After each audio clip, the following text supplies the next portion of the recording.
Today is Karthika, which is a festival of lamps celebrated exclusively in Tamil Nadu.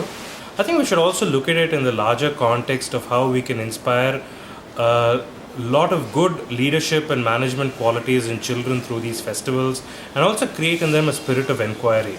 Karthika is a really old festival. We have references to it from pre-Christian era. And there's actually a very beautiful metaphor where a war has just happened and a lot of the warriors have died. And all their wives are searching for those bodies with these torches in their hand.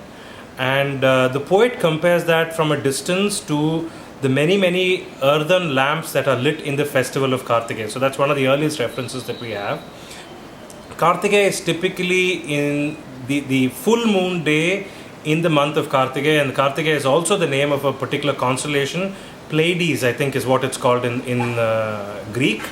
During the month of Karthika, every day in the evening, 2 earthen lamps are lit and kept outside in the home.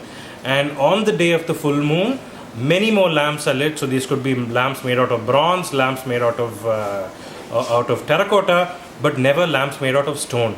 Because lamps made out of stone are considered to be more in memory of warriors in terms of death, so on and so forth. So it's usually terracotta or it's bronze. In terms of how we can inculcate a spirit of inquiry into children, is a lot of the basic things that we really take for granted. Say, for example, how does clay differ from bronze?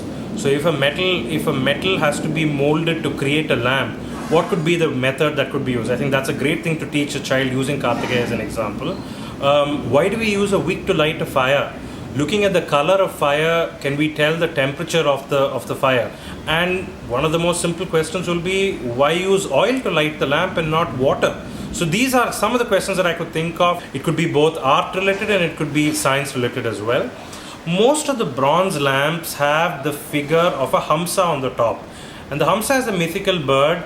In fact, it was supposed to be a mythical bird that was so pure of heart that given a cup which had a mixture of water and milk, it could separate and drink only the milk and leave the water back. And I think it's because it's so difficult to find somebody so pure of heart that we don't find the hamsa and it remains the mythical bird.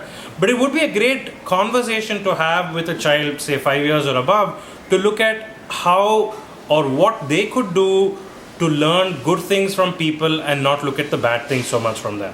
So these are some of the things that I thought will help a child look at Karthika not just as a festival, but also something from which a parent can teach the child a lot of things concerned with humanities, with arts and with the sciences as well. And then of course have fun eating and maybe even making puri urundai, which is quite easy to make, and of course bursting crackers that are left over from Deepavali.